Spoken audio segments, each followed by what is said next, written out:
Good evening, everyone, and welcome to the Majors and Quinn YouTube channel. Thanks so much for tuning in to the Trustworthy book launch. My name is Annie, and I am the events coordinator at Majors and Quinn Booksellers in Minneapolis, Minnesota. If you're not familiar with us, we are an independent bookseller in Minneapolis that has been selling used and new books since 1994. So if it's your first time at a Majors and Quinn event, welcome. Thanks for being here.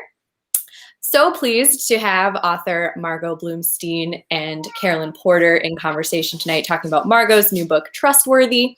Some of you have already purchased the book, and for that, I thank you. And if you have not yet gotten your copy, if you just registered for this event, I will be dropping a link to the book in the chat. So you can head to our website, www.majorsandquinn.com, and you can look at the book a little more if that is of interest to you. Speaking of the chat, that is also where you should talk to us. Say where you're watching from, say hello, and also ask questions. Margot and Carolyn do want to take questions. You can write them at any time. We'll take them at the end. I'll come back on to help go through them. But yeah, anytime you think of them, write them down and we will get to them. And while you're watching, if you do want to have the conversation on social media as well, if you want to head over to Twitter and talk about what Margot and Carolyn are talking about, please do so. You know, ask your questions, take pictures, and use the hashtag #TrustworthyBook. And that way they can look at it after and see what you guys are thinking. So once again, thanks for all of your wonderful support and interaction. We're super excited about this. I am going to just briefly introduce our speakers this evening, and then I'll be back later for questions, like I said. So first of all, of course, we have Margot Bloomstein. You may know Margot from content strategy or design conferences where she's taught workshops and keynoted events for more than a decade.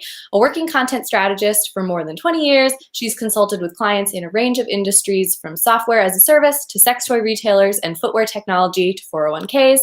She's the author of the industry mainstay Content Strategy at Work and, most recently, Trustworthy, How the Smartest Brands Beat Cynicism and Bridge the Trust Gap. Please join me in welcoming her to Majors and Quinn, or to my living room, which is an extension of Majors and Quinn. And also, thank you so much, Carolyn Porter, for being here. She's going to be our fabulous interviewer today.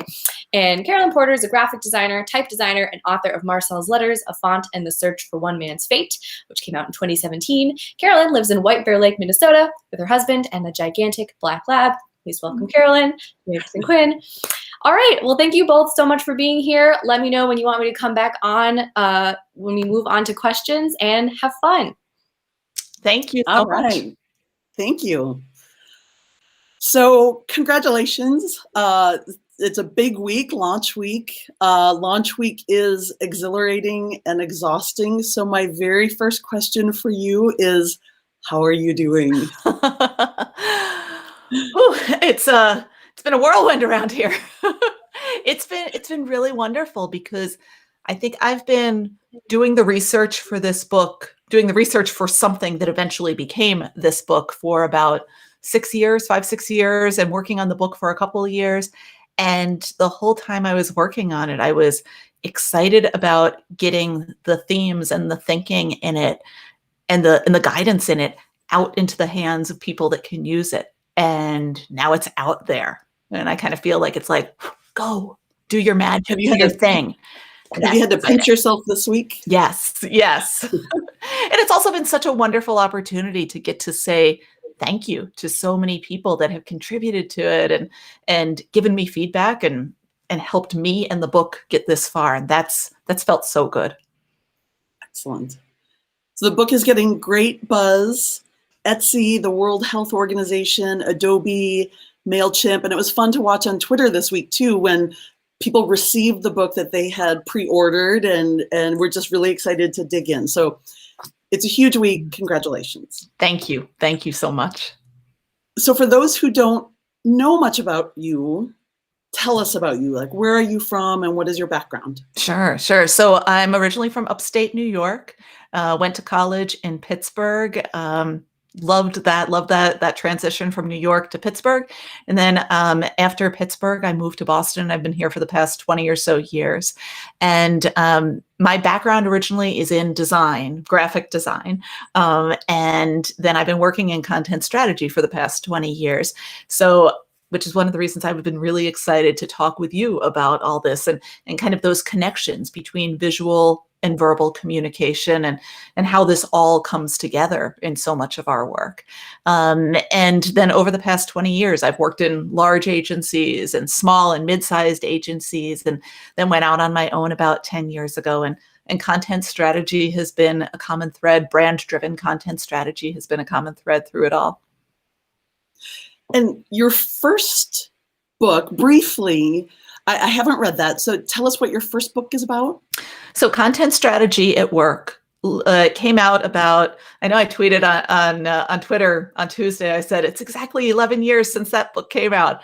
And then it was a couple hours later that I was like, no, I did not study a lot of math in school. It was exactly 9 years from when that book came out. But yeah, so that came out 2012 and looked at how content strategy fit into other work in interactive projects, because that's about where the industry was at that point. So I was looking at how it fit into design and information architecture. We weren't always calling it user experience design there, where things were fitting together. Project management and social media strategy, a little bit around SEO, and then looking at how you perform different activities and processes within content strategy in relationship to some of those things and some of those other activities and areas and all. And so it looks at brand-driven content strategy through those different lenses and over the course of a project. So you seem to have a really good sense of very timely books because, yeah, 9 years ago, not everybody knew what SEO meant. And right. Now is a very timely, it's the perfect time for this book too. So kudos to that. So is your dog going to be making an appearance tonight? And your dog's name is Max? Is that right? Rex. Rex. We discussed this and you said your dog wasn't coming. So I told my dog he couldn't come either. Oh, mine invited, but I didn't know if he was going to be making it, if yours was going to be making an appearance anyway. Keep an eye on the chat, because if we see like a groundswell for more dogs talking about trust, I mean, I think we both have very trustworthy breeds that are very emblematic of trust. Not necessarily in the kitchen, but I think we can bring them in. Okay. Let's see where the conversation goes, because Rex loves being on camera. Sounds good. All right. For the book, have you perfected your 90-second pitch? And if so, give it to us. We can try. Go ahead and try. So Trustworthy is a book that speaks to designers, to content creators, content strategists, marketers, professional communicators of all kinds, to say, right now we're in a tough spot. Gaslighting has increased cynicism and undermined trust in so many of our institutions, in government, so many of the big businesses and places that we used to look to for expertise. People are having problems making decisions and knowing who to trust. And against that backdrop, we have an opportunity to come in, an opportunity and a responsibility, those of us that are in design and in content strategy and in marketing, to say, business can be a force for good. We can empower people, teach them how to make better decisions and fuel their confidence and teach them how to trust again. And I think that's an opportunity and a responsibility that we are perfectly set up to address. And Trustworthy explores how. Oh my gosh, that was perfect. So my next question, you kind of addressed it. Who is the ideal reader? So designers, writers, marketers. Right. I think anybody in professional communications, but I would also say there are a lot of people that are kind of the UX team of one. There's also a lot of people that don't have people with those skill sets on their team. Maybe you're a small business owner and you're just looking at your web presence. Maybe you run a small restaurant. Maybe you're looking at expanding the web presence beyond just the menu, let's say, or maybe you're looking at how you can kind of reinvent your business right now so that you're able to do more communication online and through kind of other touch points with your audience. Maybe how to be a more trustworthy brand in a time that people do have a lot of questions and are looking to claw back a little bit of control over their experiences, whether it's as consumers or as people trying to engage with the world, know how to vote, know how to spend their time, know what and where they can trust. I think if you're in any of those types of roles, Trustworthy will resonate with you. And I tried to write it in a way that that practiced what I preach. Like the first part is around voice and being more accessible and approachable to your audience, speaking in a language that they understand. And if you do have to present more technical concepts, how you offer them sort of ladders, moving from the familiar to introducing jargon, unpacking it so that they don't get an experience that's dumbed down, but rather so that they learn to speak your language and so that they can feel smarter and more knowledgeable about making different decisions. So that's what I tried to do in the book as well. I think regardless of your level of expertise, whether you are the CMO or somebody taking their first marketing course in college, or you're suddenly tasked with marketing because you're a business owner, I think this is a book that'll be accessible and useful for you. I work with a lot of medical device companies, and I was even thinking the book would be really good for engineers and product managers who may not ultimately be involved in marketing, but could be really influential in the way products are talked about to make things that are really technologically advanced simple for the user. Right. So tell us about the moment that you said, this must be a book. Ooh, I think that's a good question. Probably about 2.5 years ago, let's say, in going through, like I had been speaking on this topic for a while, I think since 2017 was when I did my first talk on it at Content Strategy Summit. And then at South by Southwest in 2017, the following year, I was talking about how you build trust and why we should start to pay attention to this. But at that point, it was really in the context of what was happening in the political landscape. And I wondered at the time, is this going to really be relevant for my types of clients? So retailers, people in financial services, in insurance, in healthcare, will they need to worry about this too? As it turns out, yes. And then I also wondered, if this is all kind of coming from a political arena, can I really make this relevant to them? And again, yes, there's very little about politics in the book because it turns out this is now a problem that affects every industry. And I think I realized that it made sense to have this conversation in the form of a book when I realized that it's great when people come to conferences and hear you speak. Maybe there will be a few hundred people in the room. That's terrific. But I was only reaching those few hundred people, and I wanted to give this to more people. I wanted more people to take these ideas and run with them. So I wanted somebody at the C-level to pick it up and say, these stories really resonate with me and could resonate in my company.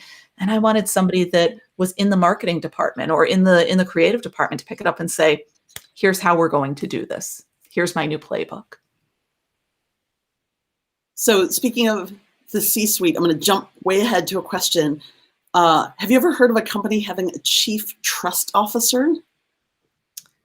No. I don't know that I want anybody to have a chief trust officer. Oh, do tell. I think that's one of those, I mean, let's think about this.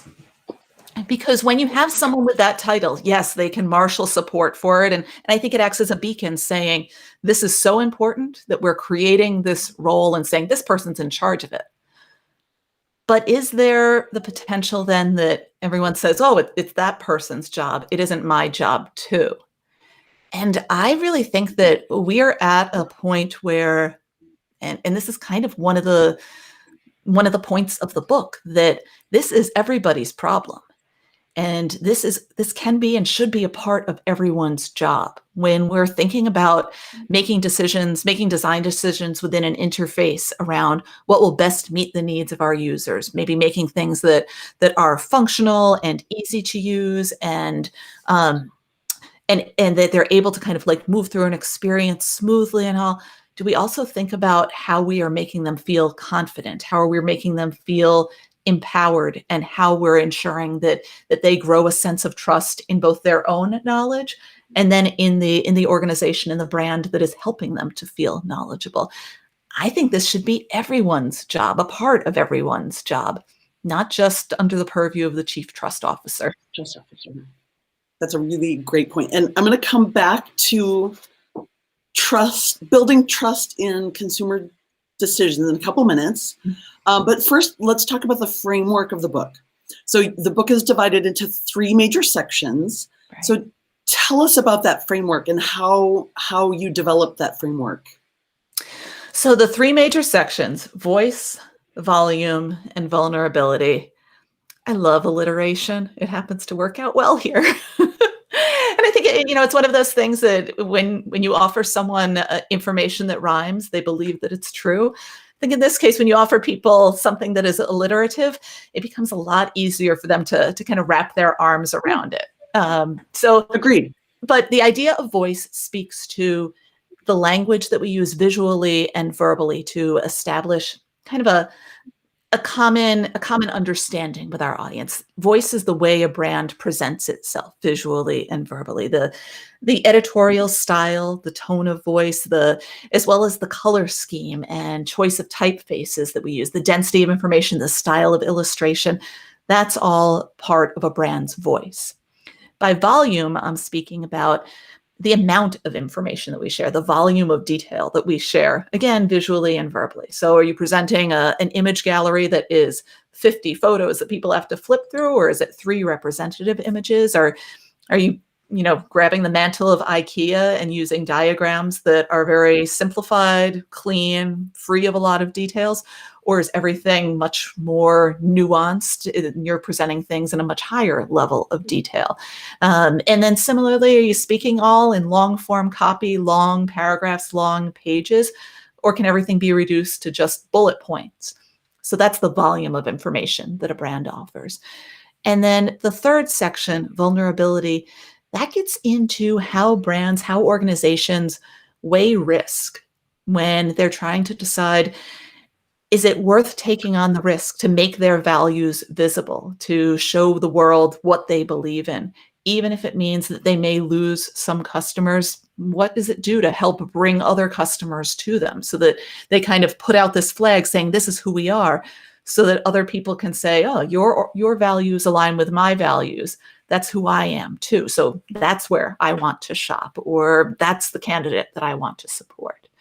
Vulnerability, though, can also refer to what a brand does to, again, be transparent, maybe make a bid for authenticity when they're stumbling back from a mistake, when something has gone really wrong, maybe the CEO has done something really stupid, and now they need to say, all right, we messed up. Well, they have to make that decision. Do they double down on what they just did, or do they say, all right, this is a time to get vulnerable. This is a time to bring our audience closer and say, we messed up. Here's what we're going to do to make sure that never happens again. Here's how you can hold us accountable. We see that happening a lot in the news lately. Organizations making those decisions of if they're going to kind of double down on mistakes or embrace this path of bringing more of their audience close to them as they prototype in public. And in that section, I think you do a really good job of explaining how companies can build an invested community, even if there are slight missteps. Right. So we can't obviously go into all the great case studies that you have in the book, because you have 6 to 8 really good case studies for each of the sections. But I would like to maybe dive into one case study for each section so people who have not yet read the book can kind of understand the kind of meat that you dig into. So in voice, you've already defined it. That's the identifiable personality that comes through. And some of your case studies are MailChimp and Banana Republic and FBI, and the British National Health Service. And one of the case studies that for me really resonated, and I found it really fascinating, was the British National Health Service, where you were talking about the decision that they made on voice, on what to say, was clarity over precision. Right. So can you take a couple minutes and just as an example of the type of thing that you dive into in the book. Tell us a little bit about that. Sure. And I want to put that, I see one of the things that I love in the book and that I loved in the process of writing the book was bringing together different organizations in my head, at least as I was interviewing them and realizing the similarities, because British National Health Service, they do a lot to advance the cause of plain language and speaking in plain, accessible language to an audience that is not other doctors and physicians, but patients and prospective patients. And they do a great job of not speaking down to them, but doing what we were talking about before of kind of offering ladders from what they know to what they need to know. So they approach the audience on their terms, literally and figuratively, but then introduce technical terminology because that's what allows a patient to then understand what their doctor is saying to them, and also to be able to ask their doctor the questions that they need to have answered, maybe about particular tests or conditions. And I like to bring that into context with clinicaltrials.gov here in the US, because so this is it's the website that is presented by the National Institutes of Health and National Library of Medicine to get people that have maybe intractable illnesses to enroll in different studies. And when people do that, they need to know, all right, this is a study. It has not been completely vetted. It's investigational. We're trying to understand maybe the impact of different drugs and make sure that they're safe. This is a clinical trial. And the language that they use around it used to be pretty off-putting. People didn't always understand that. A lot of people thought, oh, it's on a government site, so it must be safe. And bad things happened from that. They also didn't always know how to best engage people in that process because it said clearly on it. Well, that's the problem. It didn't say clearly. It said, talk to your physician about this. Not everybody has a physician, though. Sometimes people have doctors. Sometimes people see a nurse practitioner. Sometimes they don't have somebody that they see regularly. So that was a case where they had to adopt language that was not quite so precise, but was a little bit more general. I think they settled on healthcare practitioner. And then oftentimes in parentheses, they'll spell that out further. So if you're scanning it over, you'll say healthcare practitioner. Oh, nurse practitioner. That's the kind of person I see. So they had to strike that balance between precision and clarity.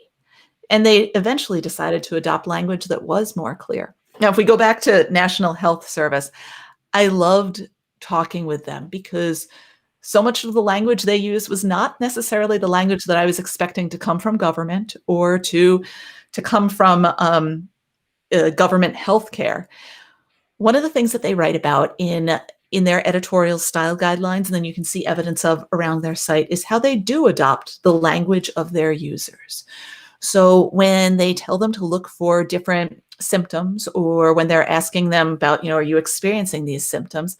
Sometimes those symptoms are, it's bodily stuff. Sometimes it's a little prurient language that we wouldn't normally use. So are they asking them to maybe inspect the quality of fecal matter? No. Instead, they're saying, does your poop look like this? And then they go even further because it's Britain, so they don't say poop, they say poo. And they spell that out in their editorial style guidelines. And I love that that they spell it out and then they also pull back from it and say, here's why we do this. And you can dig into, and some of the things that I pull out in the book are the blog posts that they published leading up to this decision where they said, yeah, we had to speak with different physicians about this, and they didn't always agree with our thinking. But ultimately, we want to make sure that people are empowered to make good decisions. People are empowered and feel confident that they know what's going on as they're assessing their own symptoms, when they're making a decision to maybe call urgent care or making a decision to maybe back off a little bit on their own care. And to do that, we need to meet people where they are. And that means using their language and then further breaking it down and saying, all right, by this we mean, so that then they can feel more educated along the way as well. And in that example, or in that case study, I also really liked how you provided really tangible examples of how they change the language to be very active. And so for people who aren't familiar with what that means for writing, that kind of example I thought was really helpful in the book. Right. Yeah, they talk about embracing active voice rather than passive voice. And when you write in active voice, you clearly say who is doing what. So if you're writing something to a patient, they might say, call your doctor or call your healthcare practitioner at this time, or if this happens. Previously, that kind of language might have said, to put it in passive voice, things like, the healthcare practitioner should be called if this occurs. Things like that don't say, well, who's supposed to do this? Is a nurse supposed to call on my behalf? Should I have someone call for me? Will I be called by them and telling me when I should call? Kind of hides the actor. When we speak in passive voice, that is oftentimes the language of medicine. That is oftentimes the language of highly technical disciplines and practices. But we hide responsibility. We don't speak clearly and indicate, all right, if this is an emergency, get through this information quickly, and then you have to go do this. Instead, we hide it in really long sentences. Passive voice tends to be longer too. It might sound official. It usually sounds more officious and sort of like high on pomp and circumstance. But when we can break things down to say, you do this, your doctor will do this, expect to have expect to have these symptoms, then we empower people with agency. And so much of good language is about empowering people to make better decisions. Love that. Let's move on to volume. So again, you've already defined it. It's that length and level of detail and determining how much you should say. And your great case studies here include Cook's Illustrated magazine, the Crutchfield Electronics Organization, Airbnb, and a case study on someone going through a gender transition. So something I found really fascinating, and I think this is just going to stay with me for a really long time after reading this book, is the notion of defining the correct volume of information is the right amount to allow someone to feel very confident in the decisions that they're making. Right. And giving them enough information to act confidently. So can you give an example from the book of what I mean by that? Sure. So, and obviously it varies depending on the audience and the brand, because more content is not always better. Sometimes more is just more, and it hides what you need to do. Not to say that every experience needs to be really terse and focused, because sometimes we want people to spend more time sitting with decisions or getting comfortable with information before they move on from those decisions. But as I say in Trustworthy, you have enough content when your audience can act with confidence and feel good about the decisions that they make, when they can make good decisions and feel good about the decisions they make. And you can measure that through user testing. You can measure that through other metrics like the rate of product returns on an e-commerce site. Every return is someone saying, I chose wrong. I don't feel good about that. So maybe I also don't feel good about myself. But one of the examples that I share is from America's Test Kitchen. And I sat down for a while with Jack Bishop, the Chief Creative Officer of America's Test Kitchen. We had a wonderful conversation and kind of went back and forth a bit afterward, talking about, okay, here it's this wonderful publishing platform. America's Test Kitchen publishes Cook's Illustrated, Cook's Country, I think more than a dozen cookbooks every year. They've got their cooking show. There's an online cooking school, very active social media feeds. If you're somebody that only interacts with recipes when it's, half an hour before, you're supposed to have made dinner and you've got your phone in your hand because you're doing something else, you can just interact with recipes on Instagram.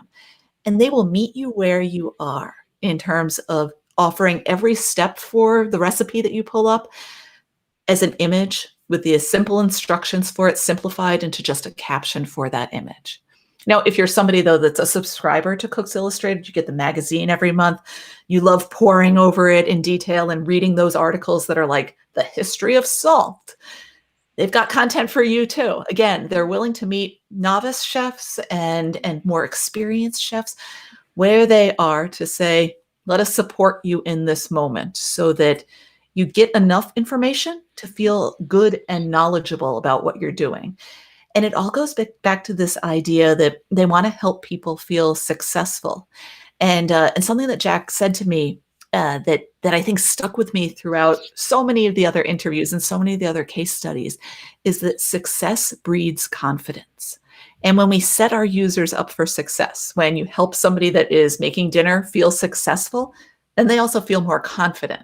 Maybe they're like, whew, I really pulled that one off. Or maybe they're like, this was exactly the Thanksgiving dinner that I had intended.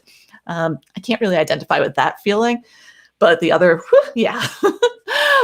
And that idea of feeling successful at something and then feeling confident in yourself, that confidence then radiates back on the brand that got you there. And if you're working for a brand, if you're supporting a brand, or if you run a small business that can educate people about more than just your brand, but about the entire product category, maybe make them feel confident about the whole experience, about maybe this new hobby that they're getting into and they're turning to you for products for it. When people can feel more confident about all of that, that's something that they return then in the form of customer loyalty and trust. And also that's confidence then that they take into so many of their other interactions and ways in which they move through the world.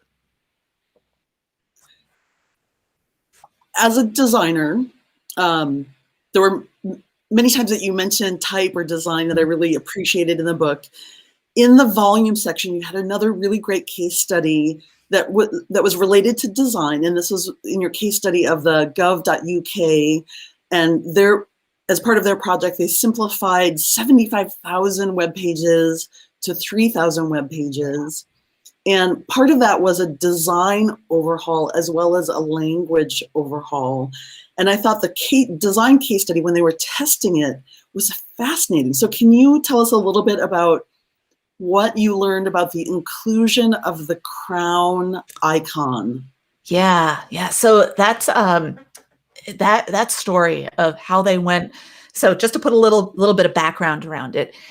It used to be if you're a British citizen and you want to get information about maybe paying taxes or how to engage some sort of government service, you could turn to the website from gov.uk, but you'd actually be looking among 9 different websites and 75,000 pages of content. So you can imagine it was a bit of a maintenance nightmare, to the point that information was so inconsistent, people would oftentimes kind of throw their hands up in the air and instead turn to pull up information from The Guardian, from the newspaper. That was a problem, especially if you work in government and you want to be seen as an authority on information. And I think that's especially important now when gaslighting and that sort of civil unrest has been fomented and seeded so much by people that maybe question the government. I think if you want to return some authority to an organization, whether it's the government or not, you need to be able to communicate more effectively and more consistently. So gov.uk, the design team behind that, they realized this problem and they said, first of all, let's adopt kind of a new ethos around this, sort of a new mantra. We shouldn't be publishing so much because we're talking about a lot of stuff that isn't our business to talk about. It used to be that if you, let's say you wanted to import bees, you want to be a beekeeper, and you could find information from the government on what type of bees did well in different parts of Britain, maybe how to build a beehive, what do you want to do if you want to start selling your honey? All great stuff that should really probably come from an agricultural organization. So they said, no, let's only publish information on the things on which only government can publish that information. So they went through a big auditing process to say, if we operate with that mindset, what do we get rid of? And that's how they stripped it down from 75,000 pages down to just 3,000 pages. So now, if you're a beekeeper, you turn to the government to find out information on paying VAT, on if you're going to import bees to the country, what sort of taxes do you have to pay? That's it. And that's great because government is doing the things that only government can do. And then as they were going through this audit and kind of paring things back and having a lot less content on the pages that remained, they realized through user testing that sometimes people were looking at it and saying, I don't know, it feels incomplete. Is this even really official? Not totally sure I can trust it. I mean, it's great that there's less, but is this enough? And so they simply went through the process of adding a signifier that, yes, this was official. And for them, that meant adding the British crown to the top of every page. I'm not sure if it's on the top or in the bottom footer that says, you want a seal of approval. This is literally a seal of approval. And then when they brought them back in for user testing again, they were looking through the pages and responding to a lot of the same content, but now with a greater sense of confidence and satisfaction. Instead, they were hearing feedback from people that was more along the lines of, oh, is that it? I guess I'm done. Because now they were signaling this is official and also offering more guidance through the design saying that this is complete. So in other words, they weren't cluttering it up with a lot of related links that would tempt people to kind of keep digging. Instead, they wanted people to focus when they got to those pages to say, this is all you need to know on this topic. Done. I just found it fascinating. All right, vulnerability. That's the third section in the book. Great case studies, a case study about New York Times and TED.org and Penzies, Kickstarter, Old Navy. There were two case studies I'd like you to briefly touch on. One being Penzies and the risk to companies about remaining politically neutral in these times. Yeah. I like how you frame that, the risk of remaining politically neutral, because I think for a long time, so many companies have thought, oh, we shouldn't get political. That way is bad. If people know how we really feel, maybe we'll lose them as customers, which got to take a hard look in the mirror if that's how you're thinking. So I think the risk of remaining politically neutral now is that if you take this position of we're trying to keep above politics, that's an incredible position of privilege because it ignores the needs of people for whom politics are very personal, people that don't have the option of staying out of politics because their bodies are politicized in our country, because their rights are under fire in our country or in any country. So the example that you mentioned of Penzies, they put a stake in the ground to say, we will get political. And if you're not familiar with them, although I think in the Midwest, most people are, Penzies Spices, I believe, is the largest independent spice retailer in the country. And based in Milwaukee, Racine? We'll say Wisconsin. I believe Milwaukee.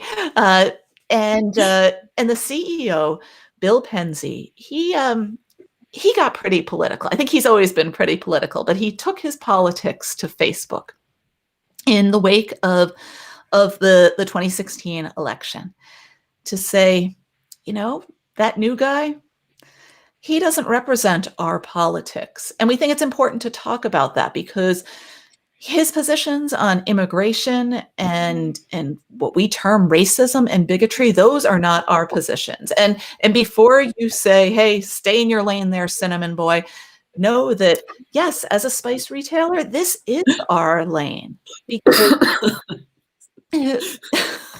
sorry, I mean, that's kind of how I think about them. This is their lane, though, that spices oftentimes come from war-torn regions that the United States is tearing up with war. And so many spices that are used in our family favorites, like Penzies' tagline, I think, is cooking is an act of love. And yet to cook in the United States, so many of our family favorites come here on the backs of immigrants. They're not usually from here. Oftentimes they're from all over the world, brought here by people who were once immigrants. And with that mindset, he said, no, this is not us. So we're going to start running promotions that oppose the different policies and actions that we're hearing about. And their closest competitor at the time said, oh, no, that's not us. Their closest competitor, the Spice House in Milwaukee. It's actually owned by Bill Pensie's sister, but I believe they're I found that so fascinating. They heard about this and they said, we've got a special offer code we're running, no politics, because we believe politics should not be a part of business. And as I said, that's a position of privilege that isn't shared by many of their customers, certainly. At any rate, to talk about customers in this, when Bill Pensie took to Facebook with this, he attracted a lot of headlines. They lost a lot of customers. But in the aftermath, they also gained a lot of new customers. People that maybe didn't think of themselves as cooks, that wouldn't have previously looked at the brand, were suddenly saying, oh, hey, here's an organization that aligns with my beliefs. They're going out on a limb. They're putting a stake in the ground. Let me get one more metaphor in there. They're serving as a beacon for my kind of values. I'm going to go to them. They're attracting me. And maybe I won't buy spices for myself, but I've got people that I shop for at Christmas time that love to cook. This is where I'm getting all of their presents now. And that applies certainly in my family.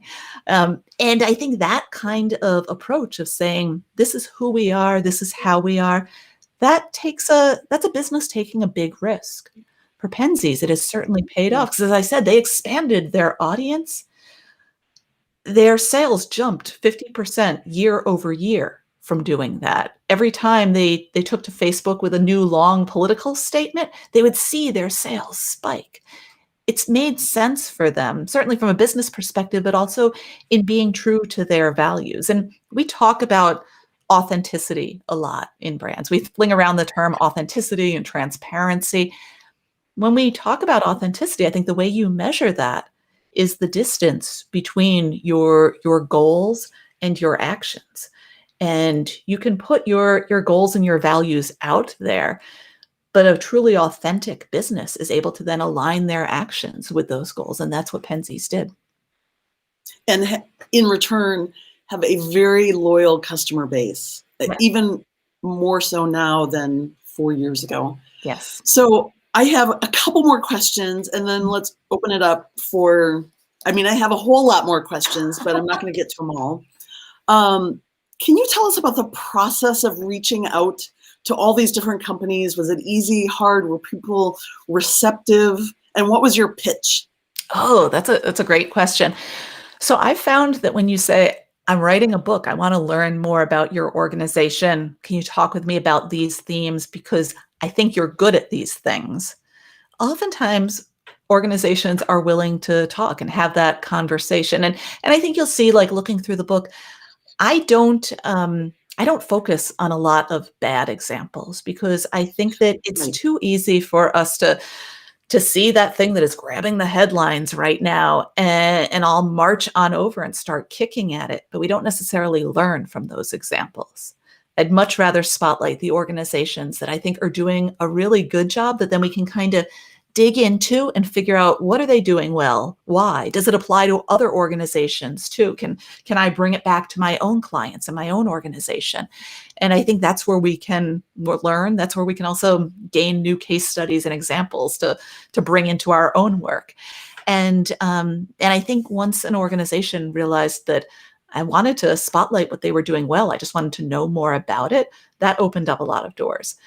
I will say that there were some emails that I sent, some questions that I had, that I really had to psych myself up to send those emails, because like one of the organizations that I talk about is Early Banana Republic. So when it launched in the 80s as this sort of safari outfitter brand, they were a very consistent and distinct organization. As a retailer, as a brand, nobody was doing what they were doing, like bringing in product reviews from the likes of Hunter S. Thompson, bringing in stories about clothing production and how they were sourcing different fabrics and all.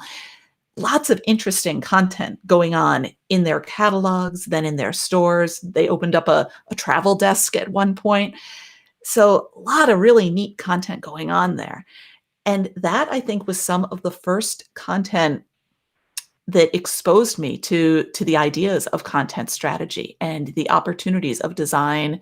And I mean, we weren't using these. I certainly wasn't using those terms then, but the opportunities of design and content to create a consistent and cohesive kind of total design experience. And so I had kept some of those catalogs from the early 80s. I remember poring over them as a kid. And when I realized that this was a story, a really old but meaningful example that I wanted to include in the book, meant that I had to hunt down their original creative director, their original editorial director, folks that had worked there in the 80s and then were gone by probably like by 89, 90, long before the days of LinkedIn. And so to hunt them down and then to realize, oh, this is the right person. This is the person that crafted headlines that I still remember from my childhood because I looked at those catalogs so much, that to then send off those emails and realize I'm writing to like one of my early childhood heroes, that was scary. And then when I got those emails back, I think you could have heard my hooting and hollering around the world. I have to say that the Banana Republic example in the book was really fun to read. And honestly, I had forgotten about that early iteration of Banana Republic. So it kind of brought me back to the mall days of the 1980s. So that was really fun. So I'm going to hold off on my last question. I'll ask you if we have time. But Annie, why don't we bring you back in and see what questions people are asking? Yeah. So everyone, fire away. Start writing your questions. I know that we've had some great comments so far, like people realizing they live in the same town. Shout out to people watching from Boston and from Minnesota and Seattle. Man, awesome. Hello. So yeah, the first thing that I see here, we do have a comment from Wendy. And Wendy, you didn't phrase this as a question, but I'm just gonna Can we rephrase? turn it into one. She said, "Hi, I'll be building my first website for a new coaching business later this year, hoping to learn how to be authentic and trustworthy in my marketing emails." So I'm just gonna say, Margot, how do you do that? one or two pieces of like quick tips. Sure. Well, I'll preface this by saying I'm not, I guess, a licensed coach or therapist and don't know kind of all of the maybe constraints in communication in that kind of practice. But what I would recommend to anybody in that sort of space is that the more you can adopt a tone that is consistent, teach people the language of kind of engaging in coaching, the more empowered your clients will feel to kind of own their own growth and experience. Even if it's in when you're introducing different practices or concepts, giving them the real names of saying, if I want you to try this technique, by the way, this is what psychologists call it, or this is how we've described it, or this is where it came from. That's the kind of information that people don't need, but it gives them kind of the real words to talk about maybe their own growth. It's sort of similar to how when kids are little and they first learn the names of dinosaurs, they love using the correct terminology. And we might say, oh, those words are too big for those little people. Sometimes we still say, oh, technical terminology, we need to dumb it down for our audiences. But that's not true, because once people learn the real words, they're proud of their knowledge. They realize that they can communicate more accurately because somebody has taken the time to give them that vocabulary. I would say the other element that probably applies in that kind of context, in the environment of coaching or really any kind of small, more intimate kind of small business where it's so much of yourself in the practice, is to operate with a level of vulnerability of kind of maybe grounding your recommendations in kind of, here's what worked for me. Your mileage may vary, but this was my experience. Because I think that's what makes a lot of information more relevant to people. And also it helps build trust in a practitioner or the guide or the mentor that is bringing them through that process, so that they can put more trust in the information they're getting too. And we see kind of the analog to that now as we talk about things like public vaccination, certainly around COVID, where I think a lot of people, even a lot of public health practitioners and physicians, maybe had questions or concerns about the vaccine when it first came out, wondering about like the development of it. I just heard something recently on NPR through the WBUR affiliate here in Boston, where the doctor that they were interviewing, who's very knowledgeable about the COVID-19 vaccine, was saying, I had my own concerns initially. I wondered, was it developed too quickly? So I kept paying attention. I kept learning about the development. I realized it was just the funding that was awarded for it pretty quickly, but the development process was kind of the same. And she just went into a little bit more detail talking about how she had these concerns. Then this is how she gained more knowledge. And now here's why she felt good about it and why she was recommending it to patients. And that kind of personal insight to a process, I think, does help engender trust and maybe even more enthusiasm for the topic. Yeah, absolutely. Thank you for that. And I hope that got you some ideas, Wendy. So here's one from Amanda. Margot, what do you think about public safety and police departments using the book? Given all that has happened and is still happening in Minneapolis and also all over the country. Right. I mean, I think in the area of any kind of civic communication, let me step back from that a second. So when we talk about civic communication, I think maybe when we talk about any kind of communication, we oftentimes ground it in this idea of one to many. I am on one side of the knowledge, you are on the other. I'm trying to tell you what I know, or I'm trying to get you to do something that I want you to do. And that speaks from a position of authority. And this idea of authority, I'm here, you're not, so let me tell you about it. That's something that we bring into many experiences. If you're watching the news, maybe Anderson Cooper is reporting to you from like a region at war, or he's just behind the desk talking politics. He's speaking from a position of authority, of saying, I'm here, maybe you're not because of the cost or the danger, or because you don't have this expertise or this access. Let me translate it for you. I think people can easily abuse positions of authority, though, when either they're given privileged information and they use it to control their audience, or when they're speaking less from a position of authority that allows them to be authoritative and more to be authoritarian, when they say, only pay attention here. I'm your only true source of truth. Only I can give you what you need. And we see that definitely in the context of gaslighting in the political arena. And we see how it can be abused and literally weaponized by police departments too, when they demand kind of sole, unquestioning faith from people that they treat almost more as subjects rather than as fellow citizens. And I think there's a lot of opportunity there around some of the original ideas around community policing, that police should come from within and be a part of the community that they support, not that they regulate, but that they support.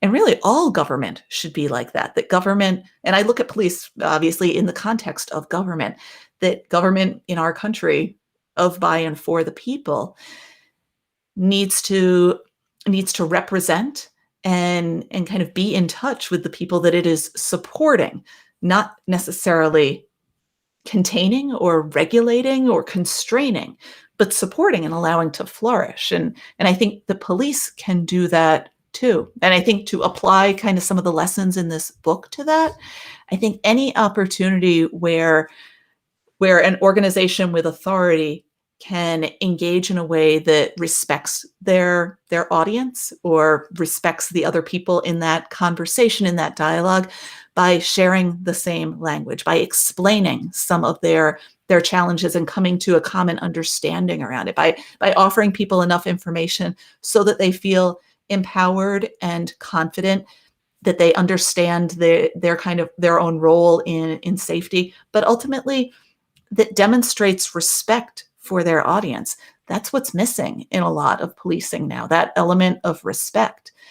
And I mean, in our industry, we use the term empathy a lot. And one of the things that I learned in doing the research in this book was that maybe empathy comes from a position of arrogance. How can we possibly assume to understand the experiences of everyone in our audiences when we've all had such different experiences? Maybe instead of trying to say we need empathy, we just need compassion to say that I don't understand all of your experiences, but it doesn't mean I can't still respect your needs and respect your story. And I think that adopting a mindset of bringing more respect in through the common voice, through the amount of information, the volume of detail with which we communicate, and the way we communicate with vulnerability, I think that element of respect can help a lot of things, policing included.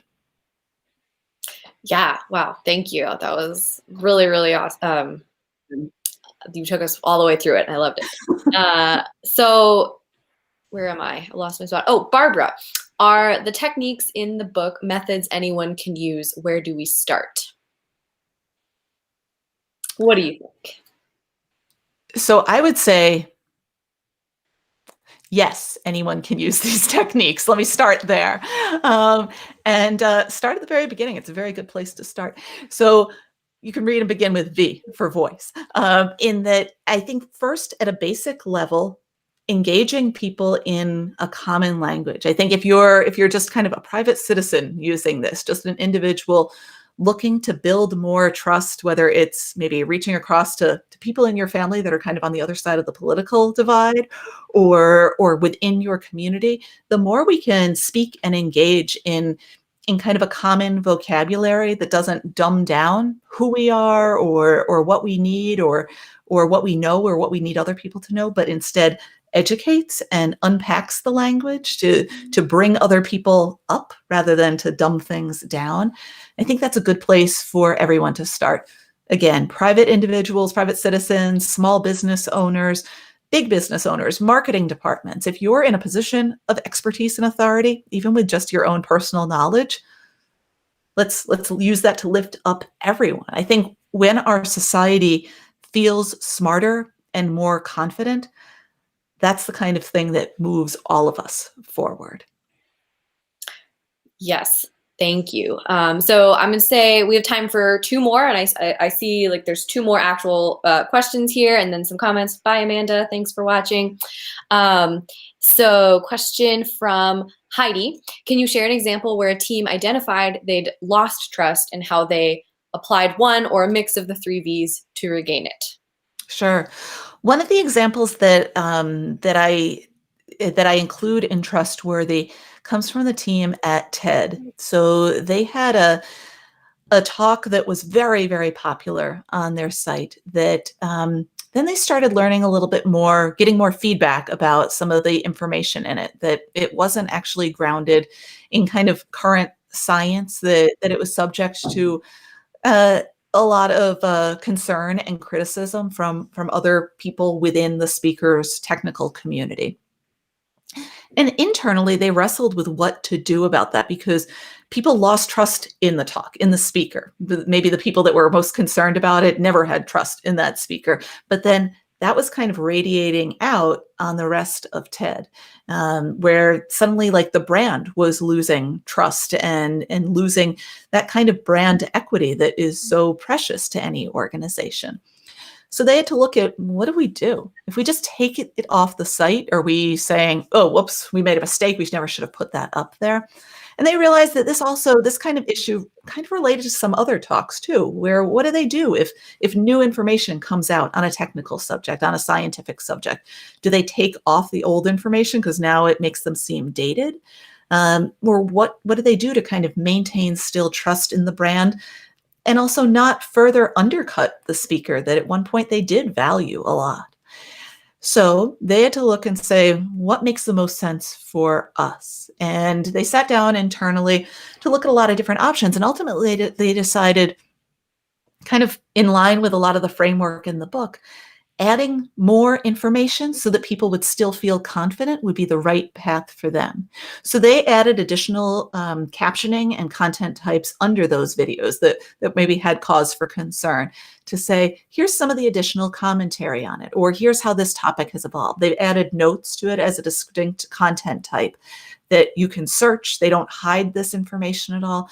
In fact, it makes the talk still relevant and useful, even if now there's a lot more discussion around it. In some ways, they've kind of invited their critics in to say, all right, we're all having this discussion. Let's have the conversation here, not just in kind of the back channels of our industry. And that also speaks to kind of the vulnerability of an organization when they're willing to say, we don't know everything. Maybe we haven't always made the best decisions here, but don't go criticize us elsewhere. Let's have the discussion here. Let's continue to prototype in public.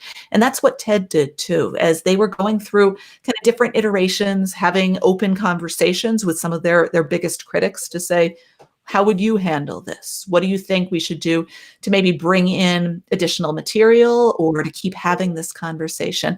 Turned out by having that kind of open dialogue, they were able to kind of pull their critics closer so that those people could then take part, not necessarily in a participatory design process, but they felt more invested in the growth of TED, in kind of the brand equity there. They championed them and they wanted to see the brand succeed and kind of regain its original footing and kind of come back from that stumble.